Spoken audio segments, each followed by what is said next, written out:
May hawak itong folder na kinuha sa drawer nito sa lamesa habang wala ang atensyon niya rito kanina. Nagkukunwari ka pang galit sa kanya, mapusok ka rin pala. Nagsalubong ang kilay niya. Anong sinasabi niyo? Imbis na makakuha ng sagot, isang nakakalokong ngiting gumuhit sa labi ng kanyang lolo. Kung kaya naman dali-dali siyang bumalik sa mesa para silipin ang loob ng folder na tinitingnan nito. At doon niya nakitang marriage contract na may pangalan at lagda ng isang tao. What the hell? Sinubukan niyang kuhanin ito pero inilayo ito ng kanyang lolo Berhel at tumayo habang tinitingnan ang kontrata na hawak niya. Ano ho ba tong ginagawa niyo? Akong dapat magtanong sa'yo ng bagay na yan, Tristan. Anong ginagawa mo? Tanong nito sa kahinarap ang marriage contract sa kanya. Buong akala ko'y mamamatay ako nang wala akong nakikitang pangalan ng babae sa papel na to. Nagkamali pala ako. Kayo ang may gawa niyan? Hindi akong may gawa nito. Wala rin akong planong ipakilala siya sa'yo. Paglilinaw nito, saka tiningnan ng papel na hawak. Pero mukhang nakatadhanang mangyari ito. Dahil ang Diyos na mismo ang nagplano para tuparin mo ang isa sa mga pangarap ko sa'yo, Apo. Hindi yun mangyayari. Matigas na sambit ni Tristan. Saka binuksan ng drawer niya at hinanap ang isang kontrata kung saan sana nakapirma si Isabel. Pero nang buklatin niya ito, wala ang pangalan at lagda ng bagong kasambahay niya rito. Great! Pagsunod sa instruction, hindi magawa. Pati ba naman sa simpleng pagbabasa wala siyang alam? Pero mabuti siyang tao, maalaga, magalang at higit sa lahat maganda. Tsaka kung magiging maganda ang susunod nating henerasyon, oras na magbungang pagmamahalan niyo. Mariing napapikit si Tristan at napahawak na lamang sa magkabilang sentido dahil dumoble lang ang pananakit ng kanyang ulo. Wala akong nakikitang problema sa kanya bukod sa pagiging mangmang.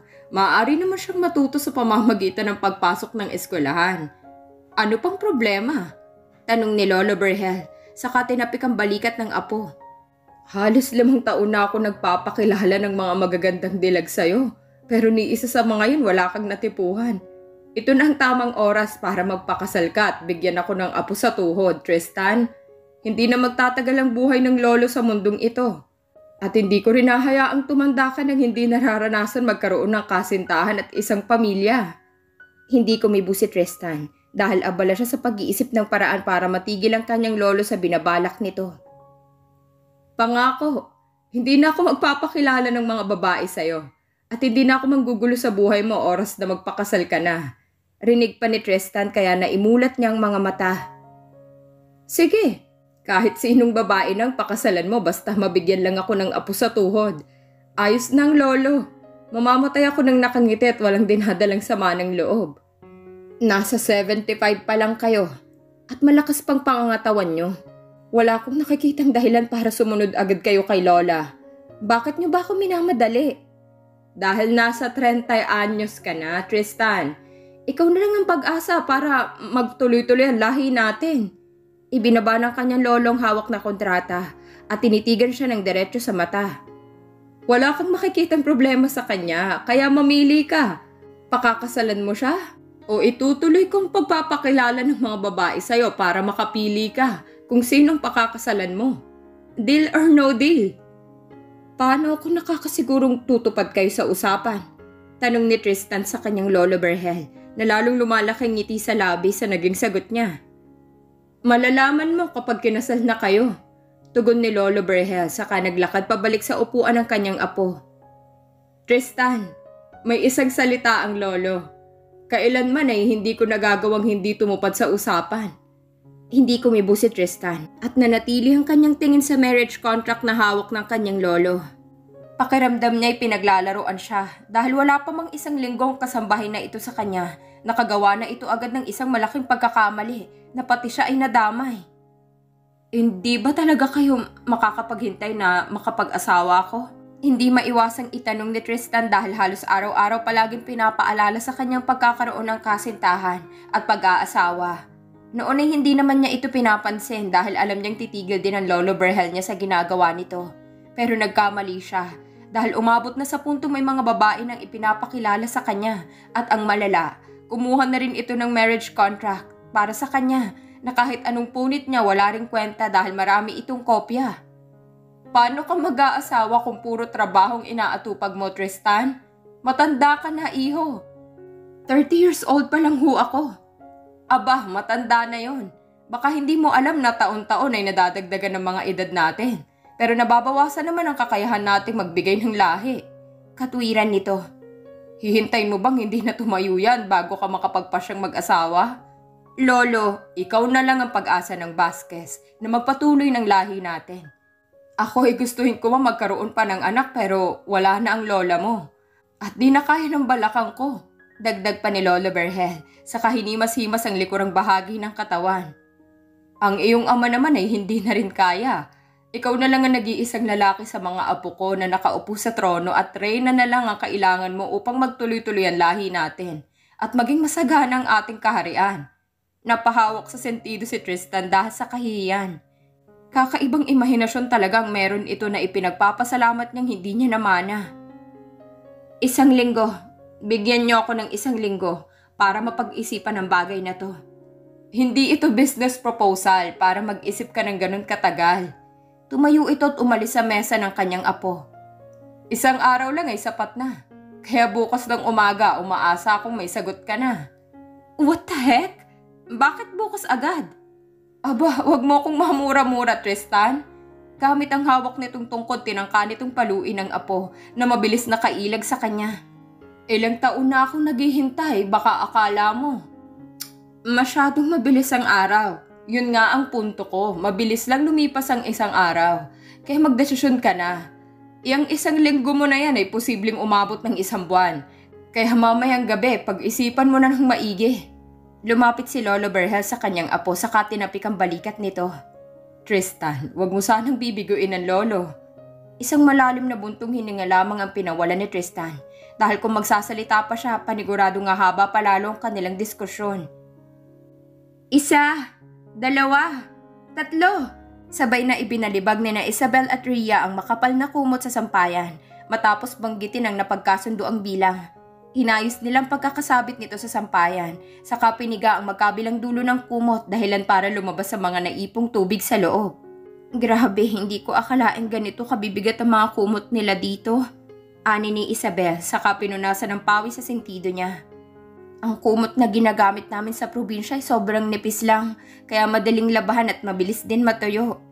Ganito talaga ang kumot ng mga mayayaman. Sa sobrang kapal, kailangan may katulong ka pa sa pagsampay dahil napakabigat lalo na kapag hindi pa napipiga. Tugon naman ni Rhea. Ewan ko ba kay sir, linggo-linggo nagpapalit ng kumot, bedsheet at pillowcase. Ako sa totoo lang, 2 hanggang 3 linggo pang kailangan lumipas bago ko mapagdesisyon ng magpalit ng higaan. Ganun rin ako, Rhea.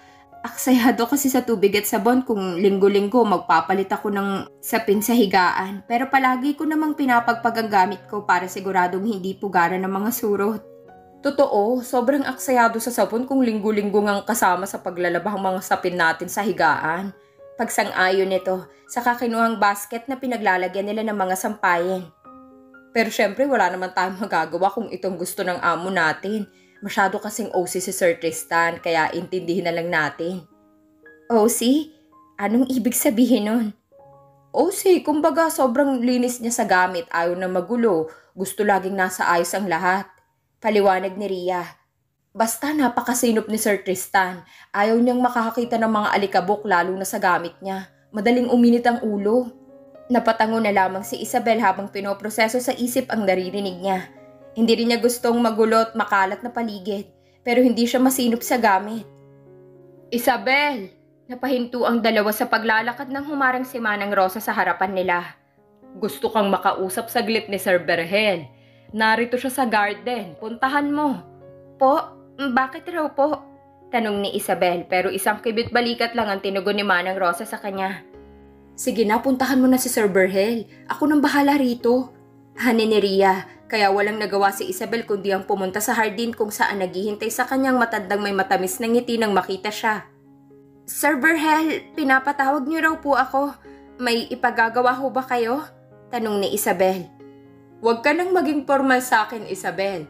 Darating ang araw na Lolo Berhel nang itatawag mo sa akin. Nito saka siya inanyayahang maupo sa kabilang silya. Gusto lamang kitang makita at kamustahin. Nais ko ring malaman kung anong masasabi mo sa trabahong binigay ko sa'yo. Sobra ho akong nagpapasalamat sa inyo. Agad na wika ni Isabel. Masaya po ako sa trabahong binigay niyo sa akin. Mababait pong mga kasambahay dito at madali po silang pakisamahan. Kaya sigurado ho akong walang magiging problema sa hinaharap. Bahagya itong natawa. Ano namang ibig mong sabihin sa bagay na yan? Ang alin po? Yung sinabi mong walang magiging problema sa hinaharap. Ayun po ba? Ang ibig ko pong iparating ay hindi po ako aalis dito kahit na anong mangyari. Hindi bali na pong masungit ang amo ko, mabait naman ang mga kasama ko. Kaya sigurado ho akong magtatagal ako dito. Lalong lumaki ang ngisi sa mukha ng matanda, saka sumandal sa silyang inuupuan nito. Suplado nga ang apo ko, pero mabait na tao yan, Isa. Nasisiguro ko sa'yo ang bagay na yon. Opo, alam ko naman pong mabait si Sir Tristan. Siguro, nasakto lang na mainit ang ulo niya kanina kaya nasungitan ho ako. Ani ni Isabel habang nagkakamot sa ulo niya. Gusto niyang bawiin ang sinabi niya kanina dahil nawala sa kanyang isip na lolo ng amo niyang kausap niya. Anyway, meron sana akong gustong itanong patungkol sa personal mong buhay. Kung ayos lang. Maliit na detalye lang naman. Ayos lang po, wala pong problema. Agad na tugon ni Isabel na ikinatuwa ni Lolo Berhel. Ikaw ba'y may kasintahan ka na? Wala po akong nobyo. Maaari ko bang malaman kung bakit? Hindi ko pa po masyadong iniisip ang bagay na yon. Gusto kong maiahon muna sa kahirapan ng lola at lolo ko bago ho ako magdesisyon na magkaroon ng nobyo. Tumangutango ito. Kung ganun, mas gusto mo munang tulungan ng lolo at lola mo bago ka pumasok sa isang relasyon. Ganun na nga po. Tsaka, hindi po ba nabanggit ko na sa inyo tungkol sa kalagayan ngayon ng lolo ko? Ani ni Isabel. Ayun po, kailangan ko lang magdoble kayod para sa kanila. Ayos lang po sa akin na hindi mo na magkaroon ng karelasyon dahil hindi naman po ako nagmamadali. Sina lola at lolo munang prioridad ko para panatag ang loob ko. Umalis sa pagkakasandal si Lolo Berhel nang makahanap ng tamang buwelo. Paano kung sabihin kong ako nang bahala sa mga gastusin ng iyong lolo sa ospital? Papayag ka? Nagsalubong ang kilay ni Isabel. Bakit niyo yun gagawin? Sabihin na nating magaan ang loob ko sa'yo. At kagaya nga ng sinabi mo kanina, wala akong nakikitang problema sa'yo sa hinaharap.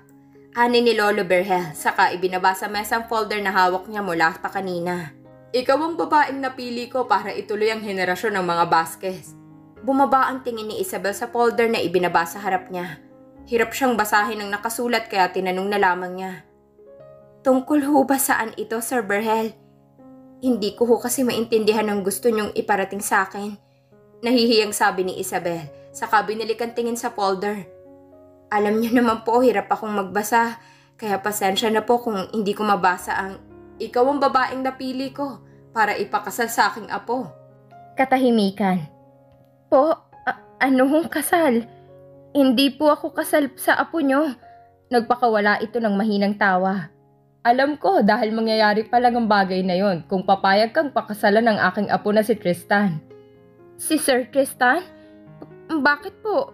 Bakit po ako? Doon lang nagrehistro ang lahat kay Isabel, kaya hindi niya maitago ang pagkataranta. Sir Berhel, hindi po kami magkasintahan ng apo nyo, kaya wala pong dahilan para ipakasal nyo kami pareho. Alam ko naman yon, pero kailangan na kasi niyang makasal. Dahil matanda na si Tristan, ayokong umabot sa punto na tumanda siyang binata. Sayang ang lahi naming Vasquez, kung hindi niya gagamitin. Bumuntong hininga ito upang ipakitang pagkadismayado. Wala siyang oras maghanap ng nobya o mapapangasawa dahil tutok na tutok siya sa trabaho. Sa katunayan, ako na nga gumagawa ng paraan para magkaroon siya ng kasintahan pero nasasayang lang dahil napakapihikan ng apo ko. Magaganda naman ang mga babaeng ipinakikilala ko sa kanya pero wala pa rin siyang interes. Hindi ko nga alam kung babae o lalaki ba ang tipo. Napangiwi si Isabel.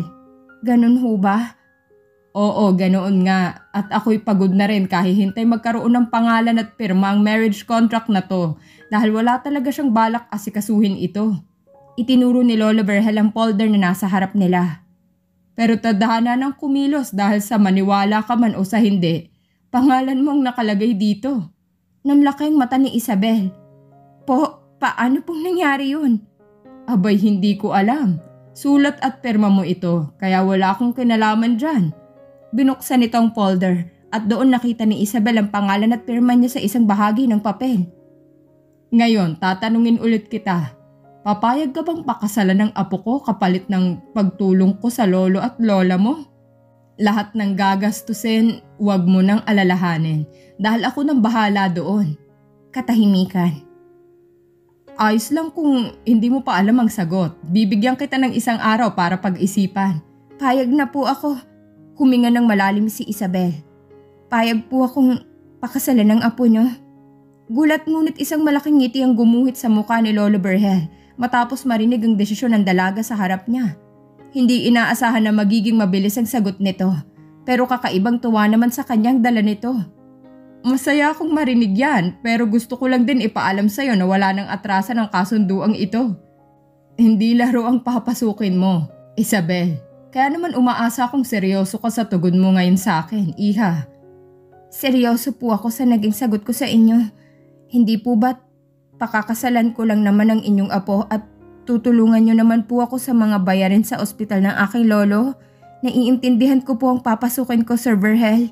Ani ni Isabel. Pero gusto ko lang pong itanong kung hanggang kailan po ito. Nagsalubong ang kilay ni Lolo Berhel. Hanggang kailan ang alin? Ito pong kasunduan, halimbawa pong kinasal na po kami ni Sir Tristan. Tutulungan niyo pa rin po ba ang lolo at lola ko? Tuloy-tuloy ang pagtulong na gagawin ko sa kanila at huwag kang mag-alala. Ako nang bahala sa kanila. Ang isipin mo na lang ngayon kung paano mo paghahandaan ang buhay may asawa. Dahil sa susunod na buwan, hindi ka nakasambahay dito. Isa ka nang may bahay. Ano? Ikakasal ka kay Sir Tristan? Pabulong ngunit malakas pa rin ang boses na napawalan ni Ria. Dahilan para mataranta si Isabel. Huwag ka namang maingay muna, Ria. Baka may makarinig sa'yo. Ani ni Isabel habang lumingon-lingon sa paligid para masiguro kung may ibang tao ba dito sa kusina. Pero wala kaya nakampante siya at tinuloy ang kwento. Sa'yo ko palang nasasabi to at kailangan ko hingin ng opinyon mo tungkol sa bagay na to. Para saan pa? Nabigay mo ng sagot mo kay Sir Berhel, hindi ba? Ani ni Ria, sabay kagat sa mansanas na hawak niya. Pero alam mo, hindi na ako ganong nagulat kasi ine-expect ko nang mangyayari to. Bakit naman? Kasi feeling ko lang naman ha. Walang kasiguraduhan pero feeling ko nga hindi ka pinasok ni Sir Berhel dito para maging kasambahay. Alam mo yun, parang dinahilan lang niya yun para mapapayag ka sa una tapos ito na nga, naging candidate ka para ipakasal sa amo natin. Ani ni Ria, saka natawa ng bahagya nang may napagtanto sa sinabi niya. Mali pala, hindi ka na candidate kasi nasa iyo ng corona. Panalo ka na. Hindi maintindihan ni Isabel kung bakit tila tuwan-tuwa pa si Ria sa sitwasyon niya. Gayong namomroblema siya kung tama bang pumayag siya agad sa kasunduang yun. Pero maiba tayo. Bakit pala pumayag ka agad? Hindi mo man lang pinalipas ang isang araw o linggo para mapag-isipan mo talaga ng maayos yung isasagot mo. Tingnan mo tuloy, ngayon nagsisisi ka. Hindi naman sa nagsisisi ako. Medyo napaisip lang ako kung tama ba ang pagpayag ko kasi hindi naman kami magkasintahan ni Sir Tristan para magpakasal. Hindi rin naman namin mahal ang isa't isa at wala pang ang isang linggo kaming magkakilala. Pero kakasal na kami agad. Ani ni Isabel, saka na pangalumbaba sa mesa. Parang panaginip lang sa akin ang lahat. Sa mga palabas ko lang ito napapanood. Hindi ko akalain pwede rin palang mangyari sa totoong buhay yung ganitong klase ng pagpapakasal. Ibinaba ni Ria ang mansanas sa mesa at hinawakan ng magkabilang braso ni Isabel para iharap sa kanya. Gusto mong hingin ang opinyon ko sa desisyon mo, hindi ba? Tanong nito. Kahit sang anggulo mo tingnan, mali ang pagpapakasal sa taong hindi mo mahal. Tumango si Isabel bilang pagsang-ayon sa sinabi nito. Tama ka naman, pero kasi handa ka bang bitawan ng mga bagay na nakasanayan mong gawin bilang isang dalaga? Pagpapatuloy na tanong ni Ria. Paano kung isang araw mahanap mong taong gusto mong makasama habang buhay? Pero wala kang magawa kasi nakatali ka na. Sino ngayon na magdurusa? Napaisip si Isabel. Tama ka naman, pero paano na lang sila lolo at lola? Hindi naman pwedeng pabayaan ko na lang sila. Napanguso si Rhea bago siya nito bitawan. Yun ang hindi ko alam. Wala akong maibibigay na opinyon sa bagay na yan. Bumagsak ang balikat ni Isabel at nagpakawala ng isang malalim na buntong hininga. Kaya ko lang naman to gagawin para sa kanila. Alam ko kasi sa sarili kong hindi ko maibibigay lahat ng pangangailangan nila ng isang bagsakan lang. Lalo na't pareho silang nagme-maintenance na ng gamot. Wala talagang plano si Isabel na tanggapin ang alok sa kanya ni Lolo Vergel. Subalit noong marinig niya ang magiging kapalit ng pagpayag niya, doon siya nakuha at hindi na inisip ang kung anong kahihinat na ng pagpayag niya. Pero kung tutuusin, hindi lang naman ikaw ang biktima ng kasal na to. Ani ni Rhea, sabay dampot ng mansanas na kinakain niya kanina. Pati si Sir Tristan, malamang na pinoproblema rin ang problema mo. Ang mga mata ni Tristan ay hindi maalis sa marriage contract na nasa mesa, habang ang isip ay kanina pa lumilipad sa kawalan.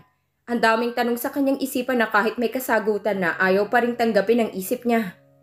Shit! Mariin siyang napapikit, saka isinandal ang ulo sa swivel chair kung saan siya nakaupo. Pakiramdam niya mas matindi pang problemang to kaysa sa kinakaharap nilang problema sa opisina. Idinilit ni Tristan ang mga mata at tinapunan ng tingin ng oras ang nasa dingding bago napagpasyahang tumayo para lumabas ng silid. 6:00 na ng gabi at pakiramdam niya ay maraming nasayang na oras para isipin ang kasal na hindi niya akalaing darating sa kanya. Good evening, Sir Tristan. Nakangiting bati sa kanya ng kasambahay na kanyang nasalubong sa pasilyo. Nilagpasan niya lamang ito pero agad din siyang huminto para tawagin ito. Sandali, may itatanong ako. Nasaan yung bago niyong kasama? Si Isabel po. Anito saka itinuro ang kusina. Naroon po siya sa kusina, tumutulong kay Manang Rosa sa paghahanda ng hapunan.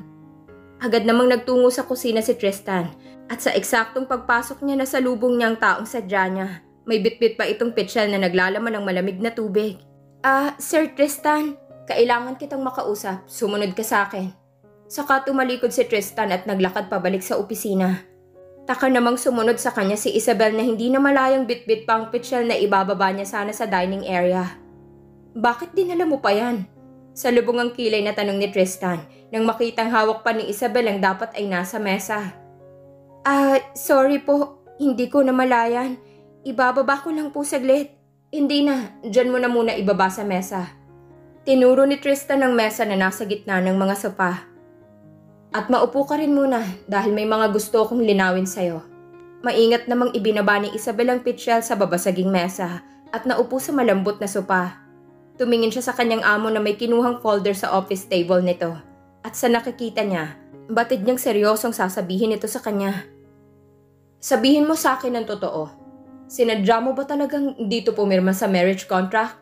Sabay pakita ni Tristan ang kontrata kay Isabel kung saan hindi nito sinasadyang pirmahan. Wala po akong intensyong pirmahan ng kontrata na yan, sir. Hirap po kasi akong magbasa lalo na sa wikang Ingles. Kaya naman hindi ko po namalaya na mali pa lang na pirmahan ko. Napatungo si Isabel. Pasensya na po sa gulong pinasok ko, pati kayo'y nadamay sa pagiging ignorante ko. Hindi agad nakakibo si Tristan at hindi niya maintindihan kung bakit siya nakaramdam ng konsensya. Gayong sa tingin niya ay siya ang biktima. Ibinaba ni Tristan ang kontrata at ipinatong sa mesa. Naupo siya sa sopa at muling tinapunan ng tingin si Isabel. So, bakit ka pumayag agad? May gusto ka ba sa akin? Wala po akong gusto sa inyo. Agad na sagot ni Isabel na nagpakunot lalo sa noo ni Tristan. Ang tanging gusto ko lang po ay magiging kapalit ng pagpapakasal sa inyo. Gusto ko pong mabuhay pa ng matagal ang lolo't lola ko, kaya po pumayag ako. Hindi inaasahan ni Tristan ang pagiging matapat nito sa kanya at bigla ring bumalik sa isip niya ang mga sinabi ng kanyang Lolo Vergel kanina. Kung ganun, isasakripisyo mong sarili mong kaligayahan kapalit ng kaligtasan nila? Ani ni Tristan. Wala ka bang pagsisisihan? Umiling ito. Wala naman po akong pinangahawakan ngayon. Ang tanging gusto ko lang po ay maging maayos ang buhay nila lolo at lola sa probinsya. Marami na rin silang nasakripisyo sa pagpapalaki sa akin at sa pagkakataong ito ako naman po ang magsasakripisyo para sa kanila. Ipinag-cross ni Tristan ang magkabilang braso habang ang mga matay direktang nakatitig sa babaeng nasa harap niya. Hindi ka ba natatakot para sa sarili mo? Pwedeng maging miserable ang buhay mo sa poder ko. Ano pong ibig niyong sabihin? Ngumisi si Tristan. Pwedeng maging impyerno ang buhay mo sa oras na ikasal tayo. Sandaling binalot ng katahimikan ng opisina. Walang ingay ang maririnig sa pagitan ng dalawa. Hanggang sa putulin din ito ni Isabel. Kung ganon, sabay po tayong aalis sa impyernong sinasabi nyo. Ngumiti si Isabel. Kailanman hindi nanalo ang kasamaan sa kabutihan. Kung impyerno pong ipaparanas nyo, langit naman ang ipaparanas ko sa inyo. Ang sanay pananakot ni Tristan ay tila na uwi sa nakakailang na katahimikan. Walang mali sa sinabi ni Isabel pero ibang interpretasyon ang nakarating sa isip niya. Sir, bakit po namumulang tenga nyo? May halong pag-aalalang tanong ni Isabel. Saka tumayo para sana'y lapitan siya, pero mabilis din siyang tumayo upang pigilan ito. Wala, huwag mong pansinin to.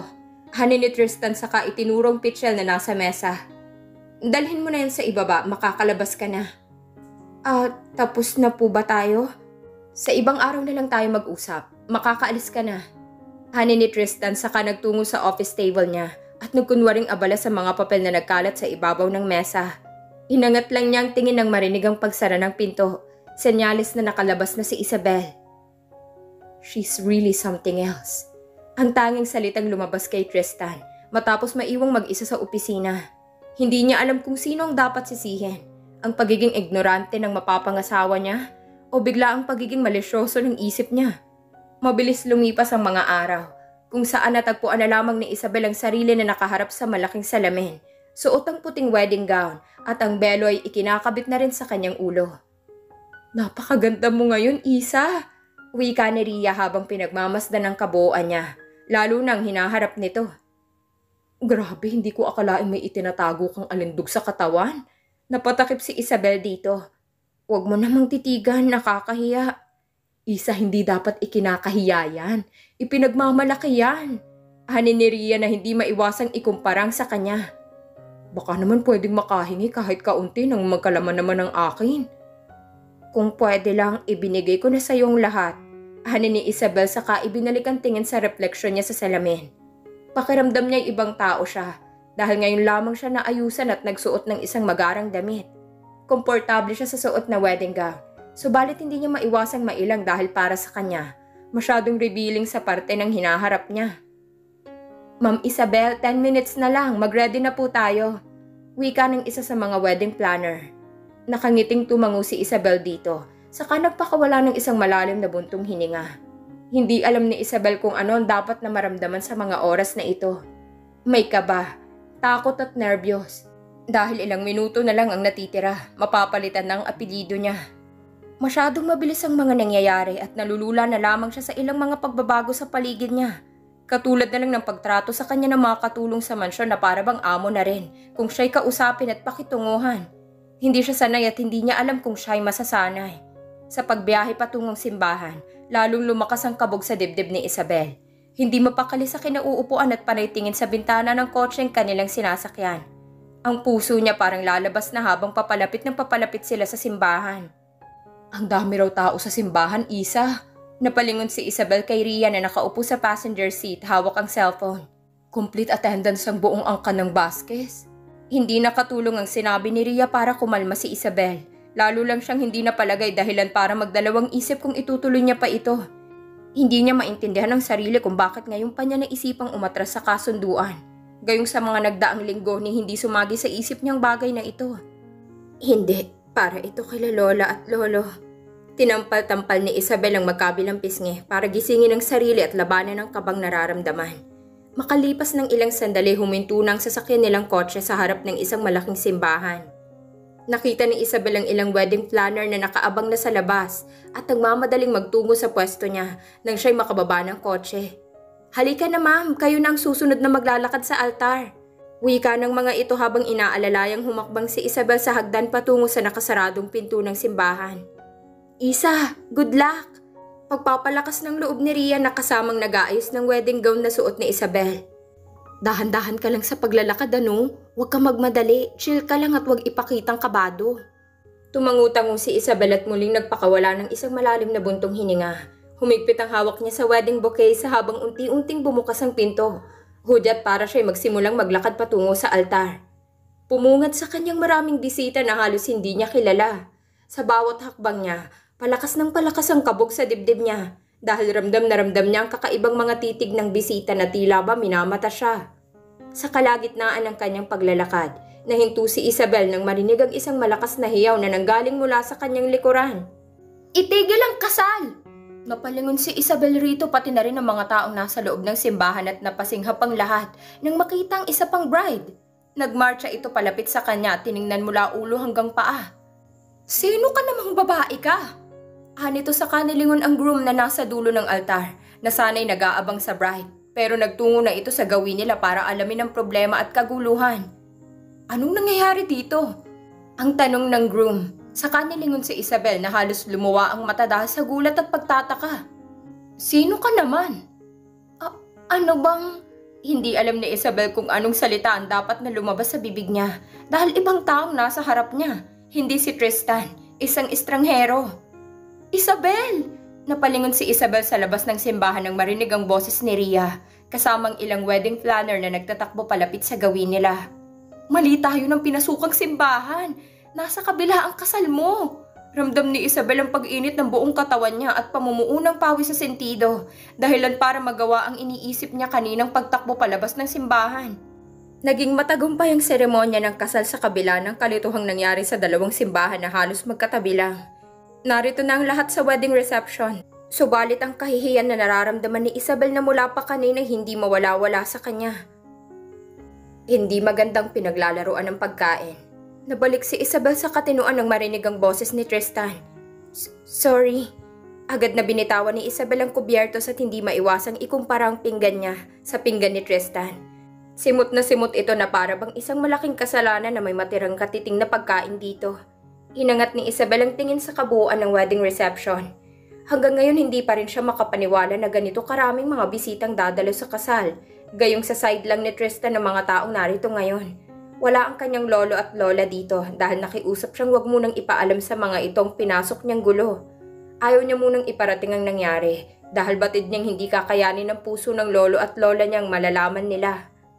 Sir, ang dami niyo pala sa pamilya niyo. Komento ni Isabel na napako ang tingin sa isang mahabang mesa kung saan naroroon ang ilan sa mga miyembro ng angkan ng Vasquez. Saglit pa lamang niya itong mga nakausap kanina pero alam na niyang mababait ito dahil sa pakikitungo ng mga ito sa kanya. Ngayon gets ko na sa Sir Berhel kung bakit niya kayo gustong mag-asawa na agad. Karamihan pala, puro babae ang nasa angkan niyo, sir. Bilang sa daliri lang ang mga lalaki sa inyo. Isabel. Tawag ni Tristan kaya nilingon siya ni Isabel. Drop the formalities. Hindi mo na ako amo ngayon. Mag-asawa na tayo. Napakurap si Isabel nang naramdaman ang pag-init na magkabila niyang pisngi. Sorry, nasanay po kasi ako. Tanggalin mo na rin yung paggamit sa akin ng po at opo. Kausapin mo ako ng casual. 5 taon lang ang tanda ko sa'yo. Paalala pa nito sa kasumimsim sa wine glass na nasa mesa nila. Okay, Tristan. Nakangiting tumango si Isabel at ibinalik ang atensyon sa mga kaganapan sa harapan nila. Tapos na kumain ang lahat. Kaya balik na rin ang MC sa pag-iengganyo ng mga bisita.